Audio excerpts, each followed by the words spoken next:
Merhaba arkadaşlar, yeni bir videoyla gene karşınızdayım. Bu videomuzda gene bir eklenti, WordPress eklentisini tanıtacağım. E-ticarette ne yazık ki kullanamayacağız çünkü e-ticarette kullanabilmemiz için ücretli sürümünü almamız gerekiyor. O yüzden de WordPress'te normal eklenti olarak kullanacağız bunu. Şimdi nedir bu eklenti? Özellikle de emlak sektöründe olanları sevindirecek bir eklenti bu. 360 derece panorama sanal tur oluşturacağız. Kiraladığımız, sattığımız evlerin, işte dairelerin, bunların panoramik resimlerini göstereceğiz. İşte tur gibi bir şey, yani içinde gezinebilecekler.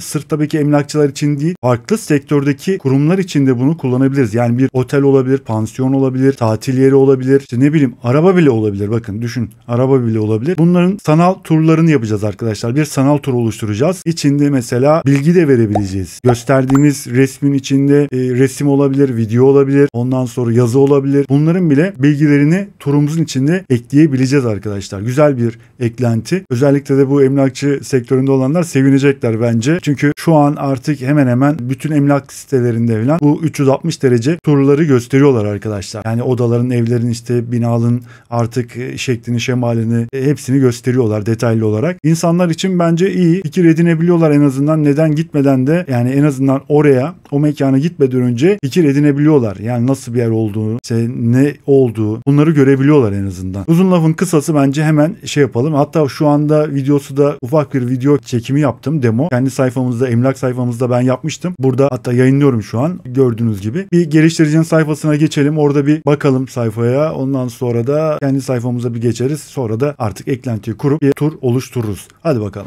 Geliştiricinin WordPress sayfası arkadaşlar bu. Burada işte detaylı bilgiler var. Bu İngilizce tabii ki. Hemen Türkçesine geçelim. Türkçesinde de arkadaşlar bunları, tabii ki linkleri, İngilizce sitesinin linkini videonun açıklamalar kısmına koyacağım arkadaşlar. Oradan ulaşabilirsiniz. Ve her zaman söylüyorum, lütfen bu sayfalara girin, inceleyin arkadaşlar. Sıkça sorulan sorular var, işte detaylı bilgiler var filan. Bunları okuyun arkadaşlar. Türkçesi de WordPress için 360 panorama ve sanal tur oluşturucu. VPVR diyelim işte, neyse. Açıklamalarda burada işte detaylı bilgileri veriyor. Videoları da var arkadaşlar. Ne kadar da güncel olmasa da olsun, gene fikir edinebiliyorsunuz. Belgelere ulaşabiliyorsunuz. İşte sanal tur rehberi, video eğitimleri falan yazmışlar, etmişler. Burada işte dediğim gibi videonun başında içinde mesela yazılar, resimler, videolar, bunları yayınlayabiliyoruz. Güzel bir şey. Tabii ücretli de bir sürü özellik var ama ücretli de ciddi bir para. Onu da söyleyeyim. Pro sürümü. Hatta Pro sürümünde kat planı falan da varmış. Normalde kat planını koyup burada bir sanal tur oluşturabiliyorsunuz böyle. O da güzel. Değişik bir şey yani. Hatta işte gene ücretli sürümünde gözlükle, bu VR gözlüklerle içeride geziniyormuşsunuz. Benim aldığım notlarda bir tane şey vardı. Şöyle bir şey var. Ücretsiz sürümünde tabii ki Google sokak şeyi var mesela, biliyorsunuz değil mi arkadaşlar? Google'a girdiğiniz zaman sokak seçeneğini yaptığınız zaman sanki hani ilerlersiniz, böyle adım adım ilerlersiniz. O ücretli sürümünde, ücretsiz sürümünde yok. Yalnızca resimden resime, sahneden sahneye geçiş yapabileceğiz. İçeride bir yürüyüş gibi olmayacak. Onu yapamıyoruz. O da çok önemli değil aslında baktığınız zaman. Artı ne var? Ücretsiz sürümünde 5 tane sahne oluşturabiliyoruz. Yani ona göre ayarlamanız lazım. 5 tane artı her sahne içinde 5 tane hotspot, yani bu vurgulayıcı oluşturabiliyoruz. Ama her sahne için 5, yani öyle diyeyim. 5 sahneye de her sahne 5, 25 tane hotspot yapar toplamda da. Yani iyi. Ya işimizi görür mü? Görür bence. Ben çünkü denedim ettim. Hiç yoktan iyidir. Ücretsiz olabildiği kadar iyi. Bence bayağı iyi yapmışlar onu. Emlak sektörü, bakın oteller, restoranlar, seyahat turizmi, müzeler. Bu tip sayfalarınızda varsa bunu kullanabilirsiniz. Neden olmasın? İlla emlakta olacak diye bir şey yok arkadaşlar. Mekanınız varsa mekanınızı tanıtmak için de mesela bir şekilde yapabilirsiniz. Olabilir. Neden olmasın? Buraya gelin, işte ücretsiz özellikleri burada yazmış zaten arkadaşlar. Ayrıcalıklı özellikler bilmem ne filan. Artı işte ekran görüntüleri. Evet, eklenti güzel. Neden? Şöyle Gutenberg için bir şeyi var. Eklentisi var. Elementor için de var. Baktığınız zaman bunlar iyi. Kısa kod desteği var. Gayet iyi yani, baktığınız zaman iyi. Sıkça sorulan sorular var. Bunları da okursunuz arkadaşlar. Yani bilgi edinin. Burada sayfası arkadaşlar. Evet. Bu geliştiricinin sayfası. Fiyatlara bir bakalım diyeceğim de arkadaşlar. Neredeydi bunun fiyatları şimdi? Fiyatlar evet. Yani bir site için $80. Senelik tabii ki bu. Normalde bunu tercih ediyorlarmış. $270. Ama bakın yani yok yani. Bayağı var da var. O yüzden bakın WooCommerce hepsinde WooCommerce var tabii ki ama ücretsiz de yok arkadaşlar. Yani WooCommerce bağlantısı yapamıyorsunuz. Bakın burada da zaten sanal turunda da yani burada tamam müzik çalma. Burada mesela işte ürünü gösterip mesela direkt sepete ekletebiliyorsunuz ya da ürün sayfasına. Yani e-ticaret için de güzel bir şey. Baktığınız zaman iyi yani. Orada bizim de demo sayfamızda emlak sayfamız bu biliyorsunuz arkadaşlar. Emlak sayfamızı izlemeyenler, seyretmeyenler bir emlak sayfası nasıl oluşturulur falan bununla ilgili videolarımız vardı bakın. Bayağı da ilgi görüyor zaten. Arkadaşlar sağ olsunlar yorumda yazıyorlar falan. Elimden geldiğince böyle bir sayfa yaptık. Anlatmaya çalıştım eklentiyi de sayfayı da falan. Umarım bundan bir gelir sağlamışsınızdır. Burada ben denememi yaptım hatta. Denememde de şöyle ilanın içinde yaptık bunu. Böyle geldik. Multimedya kısmı olan buraya ekledim. Yeri dolanıyorsunuz arkadaşlar bakın. Öyle giriş kapısı odada 360 derece sanal tur dolanıyor bakın. Böyle dolanıyorsunuz. Böyle çıkıyorsunuz odalar. İşte bunlar sahne olarak düşünün. Sahneler 5 tane sahne yapabiliyoruz. Burada bakın video bile ekleyebiliyoruz. Yurtseven kardeşler. Evet severim yani kendilerini. İsmail YK'yı falan severim. Dinlerim. Bakın işte böyle yani info bilgiler koyabilirsiniz. Bu şekilde. Gayet güzel. Ücretsiz çalışıyor mu? Çalışıyor. İş görür mü? Görür arkadaşlar. Ne yapalım? Uyarımızı yapalım. Uyarımızı yaptıktan sonra da internetteki, webdeki emlak sayfamıza geçip artık eklentiyi kuralım. Orada bir sanal tur oluşturalım arkadaşlar. Demeden önce ne yapıyoruz? Eğer videoyu seyrediyorsanız şu an arkadaşlar lütfen abone de değilseniz abone olun. Yani destek için bana abone olabilirsiniz. Videonun sonunda da şayet eğer videomu faydalı bulursanız beğeni atın arkadaşlar lütfen. Bir beğeni atabilirsiniz. Yorumda yazarsanız artık ne diyeyim çok teşekkür ederim tabii ki. Evet uyarımızı yapalım ondan sonra da işlemlere geçelim.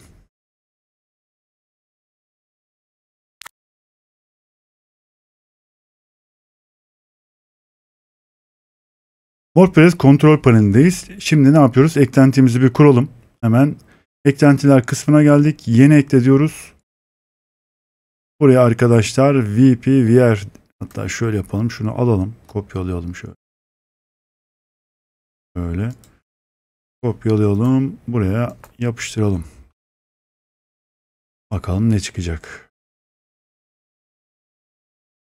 Evet nerede? Evet burada. Rex tema arkadaşlar. Bu eklentiyi kuracağız. 10.000 üzerinde etkin kurulumu olmuş. 72 tane de 4.5 yıldızda. Yani 72 yorum gelmiş. 4.5 gayet iyi. 2 hafta önce de güncellenmiş. Bizim WordPress'imizde son sürümümüzde uyumlu. Hemen kuralım ve etkinleştirelim. Eklenti kuruldu ve etkinleştirdik ve bize böyle bir ne diyeyim kurulum sihirbazı herhalde bu. Evet kurulum sihirbazı gibi bir şey. Bir sayfa açılıyor. Var mı? Yok kurulum sihirbazı değil ya. Eklentinin bir ana sayfası. Burada videolara falan hatta yok varmış ya. Kurulum sihirbazı da var herhalde. Neyse bunlarla işimiz yok bizim zaten. Bunları geçtik. Şimdi şöyle bir menüye bir bakalım. Burada başla diyor zaten bakalım.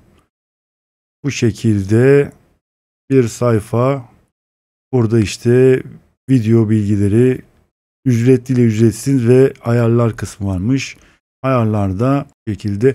Hatta ben şimdi ne yapayım arkadaşlar? Eklentinin Türkçe dil dosyasını bir yükleyeyim. Ondan sonra buradan kaldığımız yerden devam edelim. Eklentinin dil dosyasını yükledim ama gördüğünüz gibi ne yazık ki bazı kısımlar Türkçeleşmiyor. Bunlar gene İngilizce. Artık yapacak bir şey yok. Dil dosyasının bize verdiği şeyler bunlar artık. Neyse biz de artık Translate'ten çevirip bakarız arkadaşlar. Ne oluyor ne ediyor diye. Şöyle bir bakalım hatta sitenizin dünya. Ya bunlar ön uçtan editörleriniz varsa yönetici mesela sayfanıza farklı onlara yetki verip vermeyeceğinizi anlatıyor. Bizim için önemli olan şu kısım arkadaşlar bakın şöyle mobil medya yeniden boyutlandırıcı çalıştırın demişti. Bunu açalım. Ondan sonra şunu açalım arkadaşlar. Çünkü 360 panorama resimler büyük olur arkadaşlar. Yükseklik ve işte hani genişlik olarak falan olsun böyle. Büyük olduğu için WordPress belli bir ölçüye kadar izin verir. İşte 2000 küsürle arasında bir şeydi yani. Onun üstünde mesela yüksek çözünürlükteki olanları otomatikman WordPress kırpıyor arkadaşlar. Görüntünün kırpmasını istemiyorsanız bunu da açın. Başka ne var mesela? Şuna bir bakalım. Mobil cihazlar için vurgulu içeriği devre dışı bırak. Bu kalsın. Bunlar da evet, yok. Şunu açabiliriz. Daha iyi bir tur deneyim için telefonu yatay şurada göstersin. Yani cep telefonundan girenler için özellikle. Bunları yaptıktan sonra da kaydedelim. Ya bazı ayarları da mesela şey yapabilirsiniz arkadaşlar. Açıp deneyip ondan sonra da. Ben öyle yapıyorum çünkü. Genellikle eğer işimi görmüyorsa bir yerleri ayarlardan mesela açıp kapatıyorum. Başka ne var dedik? İşte ücretli ile ücretsiz sürümü arasındaki fark arkadaşlar burada. Burada da zaten videonun başında da söylemiştim. Yalnızca 5 tane sahneye kadar izin veriyor. İkonlar var bilmem ne, onları tabii ki bize vermiyor, etmiyor da. Ücretsiz sürümünde yok yani. Video üreticiler varmış. Burada videoları var. Infoda da işte burada belgelere destek meslek bilmem ne filan sayfasına gidiyorsunuz yani. Buraya bir bakalım. Herhangi bir tabii ki turumuz yok. Burada yeni bir tur ekle var. Bu da hatta buradan bastığınız zaman direkt size tur işte yani turun nasıl oluşturacağını gösteren bir sanal turun nasıl oluşturacağını gösteren bir kurulum sihirbazı gibi bir şey bu da işte. Öyle diyeyim. Yani gerek yok. Şimdi biz gidelim. Ne yapalım? İlk turumuzu oluşturalım arkadaşlar. İlk turumuzu oluşturacağız. Tabii ki bizim sayfamızdaki ilanlarla alakalı olması lazım bir yerde de. İlanlara da şöyle bir neredeydi bizim ilanlarımız? Evet, ilanlara da şöyle bir sayfada açalım. Tamam. Mesela Antik Deniz Villası'nda yapacağız onu. Geldik. Turumuzun ismi. İlk ilanımıza yapacağız bunu mesela. İlk ilanımızda neydi? Akdeniz Deniz, Antik Deniz. Akdeniz nereden çıktı? Antik Deniz Villası demiş. Hemen bunu alalım. Ve yapıştıralım mesela. Antik Deniz Villası. İlk sahnemiz. Şimdi tura başlıyoruz arkadaşlar. Turu oluşturuyoruz yani. İlk sahnemiz bir evin, mesela bu evin ön cephesinden başlayacağım ben şimdi. Burada mesela Scans dediği yani sahne olarak düşünün arkadaşlar bunu. İlk sahnemiz evin girişi. Bu varsayılan yani resim turun ilk başladığı, öyle diyeyim size. Turun ilk başladığı varsayılan resim olacak. Ne yapıyoruz? Hemen buna şimdi bir resim ekleyeceğiz arkadaşlar. İlk önce tabii ki ne yapalım? Bir isim vereceğiz buna. Bir ID numarası verelim. Giriş kısmına 01 diyorum ben. Tamam. Ondan sonra bunu da yes yapacağız çünkü. Yani bu varsayılan olacak. 01 verdim. Hemen bir resim ekliyorum. Resimleri daha önce yükledim ben çünkü arkadaşlar. Buradan seçtim. Uzun sürmesin diye. Giriş kısmı bu. Varsayılan resmi bu. Hemen şöyle bir önce bir göster diyorum. Tamam. Bu şekilde bakın. Böyle bir giriş kısmımız var arkadaşlar.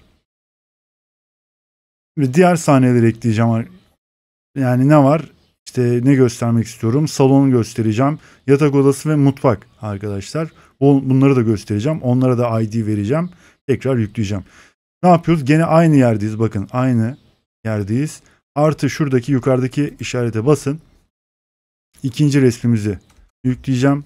02 salon. Salon tabii ki salon resmi olacak. Resim salonumuz şunu aldık. Şuna basın.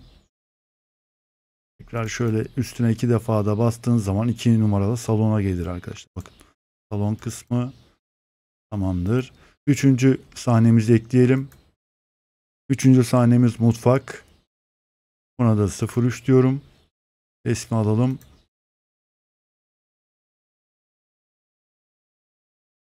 Üç de geldi. Mutfak da geldi. Tamam. Dördüncü resmimiz arkadaşlar yatak odası olacak. 04. O da şunu. Bunu da aldık. Tamamdır.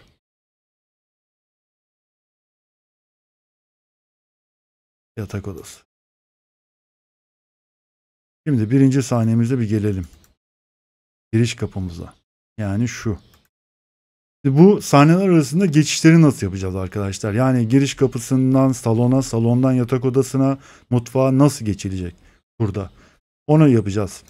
Şimdi birinci sahnemize geldik. Neydi? Giriş kapımız arkadaşlar. Sahnede birinci sahneyi seçiyorsunuz. Giriş sahnesini. Onun vurgulayıcısı yani hotspot dediğimiz olay. Onun üstüne tıklıyoruz. Bakın şu an boş. Bir tane ekliyoruz. Şöyle aynen artıya basın. Böyle bir yer açılacak arkadaşlar. Bilgilendirme yeri açacak. Şöyle nereden? Şu kapının üzerinde bir vurgulayıcı olsun. Hotspotumuz olsun yani. Burada giriş kapısının olduğunu. İsterseniz evin yani binanın dış cephesine infolar da verebiliriz. Bilgiler de ekleyebiliriz arkadaşlar. Infoları daha sonra yapalım. İlk önce sahnelerin birbirine geçişini sağlayalım. Şimdi şu giriş kapımız şu. Bakın mouse'la şöyle el hareketi zaten çıkıyor. Görüyor musunuz? Böyle yumruk yani kapanıyor açılıyor gibi. Seçtikten sonra bakın seçtikten sonra şurada koordinatlar var. Bakın koordinat gibi bir şeyler var işte. Şuradaki oka bastığınız zaman bakın buraya geçer zaten. Şimdi buna bir ID vereceğiz. G01 diyorum ben. Yani giriş. G01. Şimdi bu info değil. Info olursa burada arkadaşlar yalnızca saniye geçiş olmaz. Bilgilendirme olur. Yani onun üstüne geldiğinizde vurgulayıcının üstüne geldiğinde orada bilgi görürsünüz. Biz saniye geçişi istiyoruz. O yüzden bunu bu şekilde seçeceksiniz. Vurgulayıcının üstünde ne yazması gerekiyor? Yani ne yazmak istiyorsanız ben buraya giriş kapısı yazacağım. Giriş kapısı diyeceğim. Ondan sonra giriş kapısından nereye geçmek istiyorum? 2 numaralı sahnemiz yani salona geçmek istiyorum ben. Ne yapıyoruz? 2'yi seçtikten sonra bakın. Burada bir tane şey çıktı. Ok çıktı bakın. Gördünüz mü arkadaşlar? Ok çıktı. Bunun üstüne bastığınızda salonumuza geçiş yapmış oluyoruz. Gördüğünüz gibi. Şu an salondayız. Giriş tarafında işimiz bitti bizim. Şunu koyduk. Burada vurgulayıcımız var arkadaşlar. Ne yapıyoruz? Tekrar sahne kısmına geliyoruz. Şimdi salondan artık diğer geçiş yerlerine vurgulayıcı yapacağız tabii ki. İlk önce sahnemizi seçiyoruz. İkinci sahnemiz. Salonumuzu seçtik. Sonra hotspot denen yere geliyoruz. Vurgulayıcıya geliyoruz. Burada şimdi şey diyelim. Buraya bir ID veriyorum. D01. Buradan da şunu seçmemiz lazım arkadaşlar. Tabii şunu seçelim de. Buradan da D01 dedik. Buradan ilk önce bir giriş kapısına şuraya yani şu kapıya salondan tekrar evin dışına çıkılacak bir vurgulayıcı yapacağım. Bunu seçeceğim.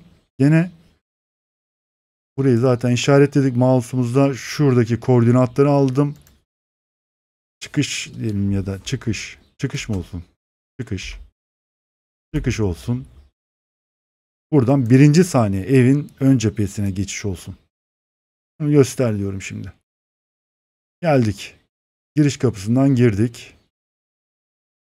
Kapının üstünde bakın çıkış var. Çıkışa bastığınızda tekrar ön cepheye giriş kapısının olduğu yere geldik. Şimdi tekrar salonumuza geçelim. Salondayız. Buradan diğer odalara geçişler yapacağım. Burası uygun mu? Bu kapıdan mesela yatak odasına geçiş olsun. Mutfağa geçiş olsun. Tekrar gene aynı sahnedeyiz bakın. Sahnemizi değiştirmedik. Salon sahnesindeyiz. Yine vurgulayıcıdayız. Yeni bir vurgulayıcı yapıyorum şimdi. Buna da S02 diyeceğim. S02.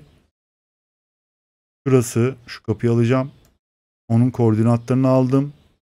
Ne yapıyorum? Geçiş istiyorum. Buraya da mutfak. Mutfak geçişi olsun. Mutfakta sahnemiz kaçtı numarası? 03 arkadaşlar. 03. Yani hedefimiz 3 olacak. Sahnemiz güncelle diyorum. Geldik şimdi. Giriş kapısından girdik. Salondayız. Salondan mutfağa geçtik arkadaşlar. Bakın. Mutfaktayız. Olay bu. Mutfak geçişini yaptık. Şimdi tekrar salona geleceğim. Salondayım. Çıkış kapımız var.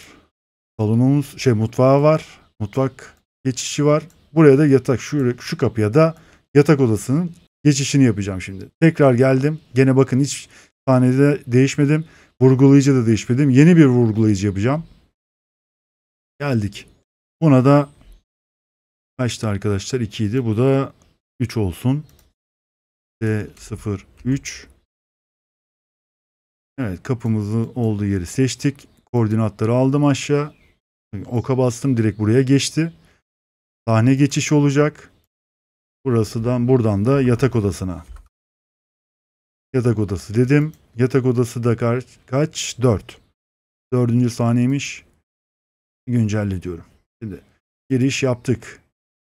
Salona geldik. Bakın salondaki kapı, yatak odasına geçiş. Evet. Yatak odasına geçtik arkadaşlar. Şimdi tekrar salona geldim. Salonda herhangi bir geçişimiz daha var mı? Yok, yapmıyoruz. Ne yapıyoruz? Şimdi mutfaktan salona bir çıkış yapmamız, yani geçiş yapmamız lazım. Salondan mutfağa geçtik. Mutfaktan da bir geçiş olması lazım tekrar. Yoksa mutfağa geldikten sonra nasıl geriye gelecek? Değil mi? Mutfak sahnemizi seçiyoruz. Bakın. Sahne kısmına geldim. Mutfak sahnesini seçtim. Buradan yine vurgulayıcıya geldim. Buna da M01 diyorum. Mutfağı da tabii buradan seçin arkadaşlar. Koordinatları alacağız çünkü mutfaktan. Şu kapı. Bu kapıdan da salona tekrar dönüş olsun yani. Bunu seçtim. Bundan sonra info değil, sahne geçişi olacak. Salon kapısı dedim. Salonumuz kaçtı? Sahnesi 2 idi arkadaşlar. 2'yi seçiyoruz. Bakın sahne numaraları burada da yazıyor zaten. Bunu da güncelle diyorum. Geldik. Giriş kapısı. Mutfağımız nerede? Burada. Mutfağa geçtik. Mutfakta işimiz bitti. Salona geçtik. Bu kadar. Tamamdır. Salondan geçtik. Şimdi yatak odasından salona geçiş yapalım. Tekrar sahnelere geldim. Yatak odasını seçiyorum. Arkadaşlar. Bunu da 2 defa üstüne böyle tıklayın. Yatak odasına geçtik. Buradan da burada kapı var mı? Yok ki. Şuradan işte şurası kapı olsun. Örnek olarak. Ne yaptım? Sahne yatak odası sahnesindeyim. Vurgulayıcıya geliyorum. Burada hemen GT01 diyorum. Koordinatlarımı alıyorum. Sahne geçişi. Buradan da salon kapısı dedim. Tekrar 2. 2 numara sahne zaten salonumuzdu. Güncelle diyorum. Giriş yaptık. Yatak odasına geçtik. Yatak odasından tekrar salona geçtik. Umarım anlaşılmıştır. Yani geçişleri bu şekilde yapıyoruz arkadaşlar. Ne yaptık? Giriş kapısından girdik salona. Salondan yatak odasına geçtik. Mutfağa geçtik. Tekrar dönüşlerini yaptık odalardan. Tekrar salonda işte artık salondan da tekrar çıkışa yapabiliyorsunuz. Bu şekilde geçişler yaptım arkadaşlar. Bakın. Bu kadar basit aslında. Biraz başta karışık gibi gelebilir ama şey değil. O kadar böyle hani kafanız karıştırmaz bu şekilde giderseniz. Sıralı gidin. Şimdi bunları yaptık. Bitirdik. Odalarımıza geçişleri yaptık. Tekrar şimdi ben geldim salona. Salonu seçtim. Salondayım şu an. Hotspot'a yani vurgulayıcıya bir daha geldim. Bakın burada vurgulayıcılarımız 1, 2, 3. 3'te bir şey yokmuş aslında. Tamam, buraya alırız. Buraya da D04. D04 diyeyim. Boş değil mi? Tabii 3, 1, 2, 3, 4 olsun bu. 4. Şimdi salonda mesela arkadaşlar şuradaki televizyon. Şu an info yani bilgi, resim ekleyebiliriz, video ekleyebiliriz. Onları gösteriyorum arkadaşlar. Yani artık tanıtımını yapmak istediğiniz materyaller varsa onları mesela tanıtabilirsiniz bu şekilde. İnsanlar mesela turunuza girdiğinde onun üstüne tıkladığında mesela onunla ilgili bilgi alabilirler. Ya da video seyredebilirler. Ya da işte ne bileyim başka bir yere yönlendirebilirsiniz mesela. URL kısmında var bakın. Başka bir yere bir sayfaya yönlendirebilirsiniz. Öyle diyeyim. Ne yapıyoruz? Sahne geçişi yapmayacağız. Yani şunu seçmiyoruz arkadaşlar. Info seçeceğiz. Televizyonda ben bir işte televizyon bilgisi vermek istiyorum örnek olarak. Ne yaptım? Televizyona doğru mouse'umla şöyle geldim. Bakın şöyle el aç yaptım. Avuç görüyorsunuz, açılıp kapanıyor. Bunu şu kısmı koordinatlarını aldım. Koordinat diyorum ben. Şimdi buraya ne yapmak istiyorum? Bir tane resim eklemek istiyorum ben. Örnek olarak. Şimdi buraya resim ekleyelim.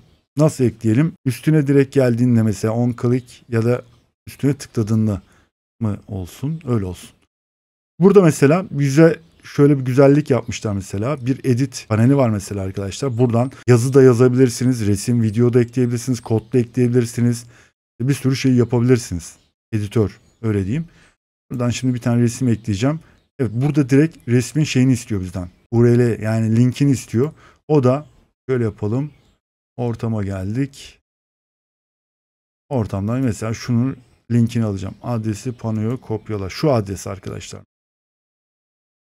Bunu aldım. Yapıştırdım. Resmi ekle dedim. Böyle %100, %50, %100 bir bakalım. Güncelleyelim. Bakın şimdi böyle bir i harfi var. Info yani. Üstüne bastığında resim böyle çıkıyor. Yani buralara dediğim gibi göstermeyi, bilgisini vermek istediğiniz şeyleri yazabilirsiniz. Resim de ekleyebilirsiniz, video da ekleyebilirsiniz. Onu göstermeye çalışıyorum. Yani info, bilgi tabanı nasıl yapılır? Bilgi sekmesi, vurgulayıcısını nasıl yapılır onu gösteriyorum arkadaşlar. Bu şekilde mesela resmimizi gösterebiliriz. Buraya mesela URL de ekleyebiliriz. Yani link de ekleyebiliriz. Ve farklı adres sayfada açısı, başka adres açısı. Mesela örnek olarak şunu aldım. Buraya ekleyeceğim şimdi arkadaşlar. Ekledim. Bakın. Ekledim. Güncelle dedim. Geldim. Nerede televizyonumuz? Bakın. Üstüne bastığınızda sizi yönlendirecek arkadaşlar. O sayfayı açacak. Böyle bir şey de yapabilirsiniz. Hatta bakayım, bu olmuyordu galiba ama bir deneyelim bakalım. Buraya tıkla diyelim. Resimle link olmuyordu çünkü. Bu şekilde bilgi verebilirsiniz. Mesela göndermek istediğiniz adresi bir isim yazabilirsiniz mesela. Üstüne geldiğinde bilir hani oraya gideceğini. O şekilde olabilir. Böyle bir şey yapabilirsiniz. Videoda nasıl mesela? Şimdi ona da böyle yapalım. Onu da başka bir sahnede yapalım mesela. Nerede yapalım? Yatak odasında yapalım. Tamam. Yatak odasına geldik. Vurgulayıcıya geldik arkadaşlar. Yatak odasını seçelim şöyle de bir taraftan. Burada ne vardı? Salonumuza giden bir kapı vardı. Ya burada da bir tane tablo, şu tabloya yapalım mesela. Tabloya video, aslında video, evet, bir video ekleyebiliriz. Geldik. Yine bir tane vurgulayıcı açtım. GT02 dedik. Buna da sonra şu tablonun olduğu, tabii bunu cache olayı olduğu için arkadaşlar biraz sıkıntı oluyor bu tabii ki. Baktığınız zaman seçtim, yine koordinatlarını aldım. Videoyu arkadaşlar şimdi ben buradan denedim. Normalde bu editörden videoyu işte YouTube falan diyor ama buradan çalışmıyor arkadaşlar. İşin enteresanı, bilmiyorum, bir hata mı var? Bulamadım. Buradan eklediğim zaman çıkmadı.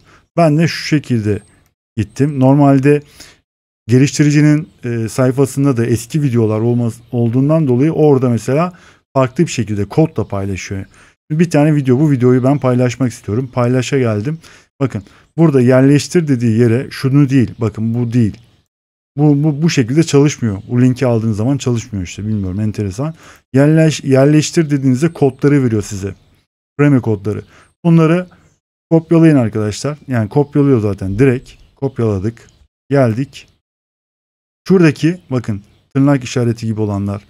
Buna basıyorsunuz arkadaşlar. Sonra şunu silsin.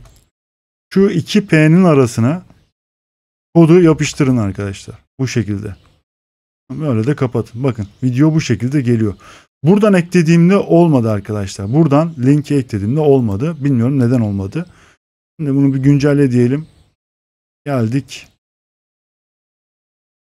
Koordinat tabi buraya gitmiş. Ne alakaysa işte. Yani tabloda yapacaktık biz onu ama yani bu şekilde video geliyor. Neyse orada kalsın.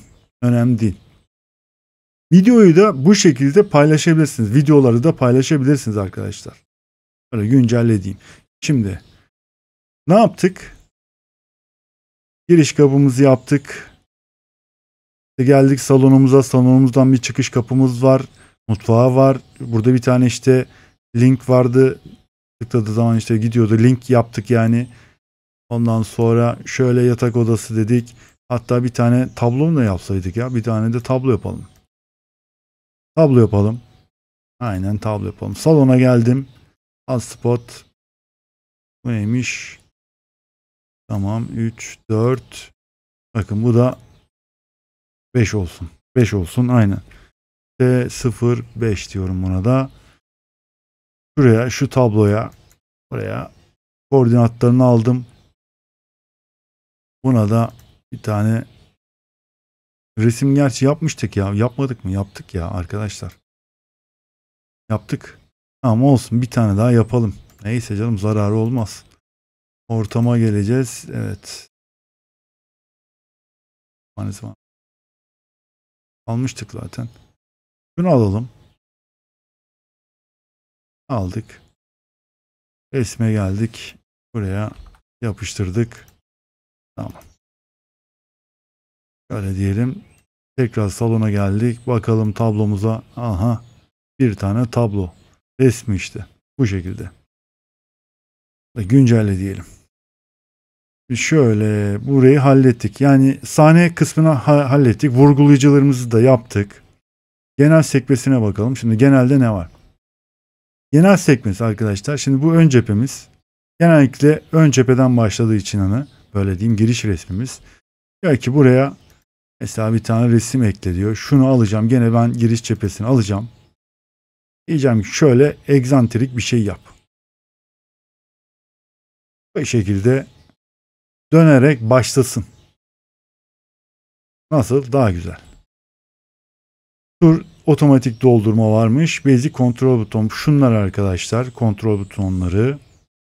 Şöyle büyütelim bakın. Bu şekilde böyle döner. Siz tabi böyle müdahalede edebilirsiniz arkadaşlar. Sıkıntı yok yani. Böyle bu şekilde müdahale edebilirsiniz. Giriş kapımız bakın. Her saniye geçtiğinde bu şekilde dönüyor. En azından yani bence güzel. Evet olabilir. Geldim. Tekrar burada da dediğim gibi bunu da Türkçeleştirebilirsiniz. İsterseniz bunu yapmazsanız da bunu yapmazsınız. Buraya şey de yapabilirsiniz. Tura başla diye mesela. Tura başla diye bir şey de koyabilirsiniz. Gerçi onu da böyle yapsak şekilde olur. Tura başla dediğinizde giriş kapısı yok bakın. Yani orada tıklayın. Buna bastığınız zaman böyle cephe gelir. Yani oraya farklı, buraya farklı bir resim koyabilirsiniz. Mesela genel bir resim koyabilirsiniz. İlanla ilgili bir şey koyabilirsiniz. Ondan sonra oraya tıkla dediğinizde tura başladığında direkt böyle ön cepheden başlar. Video kısmına bakalım. Burada tabii video yok bizde. Videoyu seçerseniz arkadaşlar yani video şeklinde olmadığı için bizim turumuz resim. O yüzden bunu 10 yaparsanız bütün hepsi gider arkadaşlar. Silinir hatta. Bakın ikaz da veriyor. Bütün dataların silinir. No diyoruz. İstemiyoruz yani. Tamam. Turun nasıl yapıldığını gösterdim arkadaşlar. Bakın bir sanal tur nasıl yapılıyor, ediyor filan hepsini gösterdim. Şimdi bunu nasıl yayınlayacağız peki? Emlak sayfamızda ben arkadaşım yani tamam antik deniz villası dedik. Lokalde işte yapmıştım mesela. Ben bu multimedya kısmına burada yok şu an bakın eklemediğimiz için. Bunu ekleyeceğim. Ne yapacağız? Bize lazım olan aslında şu bakın. Şu kısa kod. Var ya arkadaşlar bakın bu kısa kod bize lazım. Bunu alıyorum kopyaladım. İlanın içine gireceğim şimdi arkadaşlar. Nerede bizim ilanımız? Geldik. Şunları da kapatalım. Kalsın. Şunu kapatalım. Bunu da kapatalım. Geldik ilanlara. İlanlar kısmına geldik. Antik deniz villası dedik. Hala aşağı indik. İndik arkadaşlar. Multimedya. Bakın. Embed Virtual Tour kodu demiş. Virtual Tour URL'si var. Sanal turların mesela arkadaşlar. Şunu arkadaşlar bir dakika şuraya da herhalde. Şuraya bir yapıştıralım şunu bir deneyelim bakayım. Orasıydı herhalde. Kaydettim. Bunu da bir yenileyim. Evet. Orasıymış. Bakın böyle şuradan büyütelim. Bu resimli olan tarafı bıraktık tabi. Tura başla diyorum. Şöyle de büyüttüm arkadaşlar. Bakın. Turumuz başlayacak şimdi şöyle. Giriş kapısı yaptık. Geldik. Yatak odasına geçiş. Info var. Burada info ve bilgi verebilirsiniz. Çıkış kapısı var. Buradan mutfağa geçip buraya tıkladığınız zaman sizi başka bir linke gönderecek. Yani adrese gönderecek arkadaşlar. Geri gelsen yine. Yapmamış. Ondan sonra odalara bir geçelim. Mutfağımız var böyle. Tamam. Salona yatak odasına geçtik. Yatak odasında da böyle. Burada da bir yine videomuz var. Bakın. Buradan Emlak Sitesi 1. bölüm arkadaşlar. Önemli. Bunu seyredin. Kaçırmayın. Bu şekilde salonumuza geldik. Yatak odası demiş. Çıkış.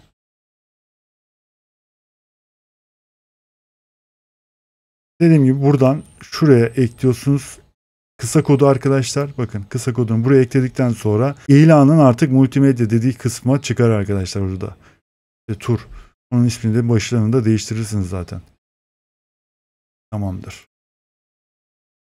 Başka eklentiyle ilgili söyleyecek bir şeyim var mı? Yok. Yoktur arkadaşlar. Evet, geldik sonuca. Şimdi eklenti güzel. Biraz hani bu şeyler vurgulayıcı kısımları biraz karışık gibi gelebiliyor.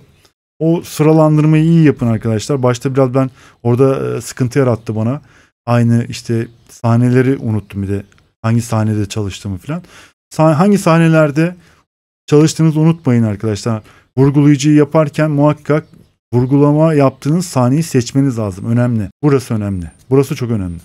Ondan sonra geçişleri yapacaksınız. Info vermek istiyorsanız gene info da verebilirsiniz. Bilgi işte dediğim gibi resim, video falan bunları da ekleyebilirsiniz. Ben dediğim gibi hoşuma gitti. Ya ücretsiz gayet iyi. Yani baktığınız zaman işimizi görür mü? Bence görür. Çok rahat görür yani. 5 tane sahne ekleyebiliyorsunuz. Her sahneye de 5 tane vurgulayıcı ekleyebiliyorsunuz. Yani 5 tane sahne bir ev için yani ilan sitesi için diyorum. Gayet normal, yeterli. Olabilir yani. Bence yeterli diyorum. Evet.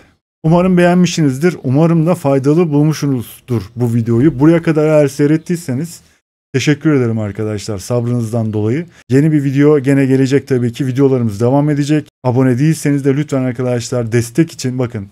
Bunlar çok önemli. Bizim gibi insanlara bu şekilde motive etmek istiyorsanız destek olun.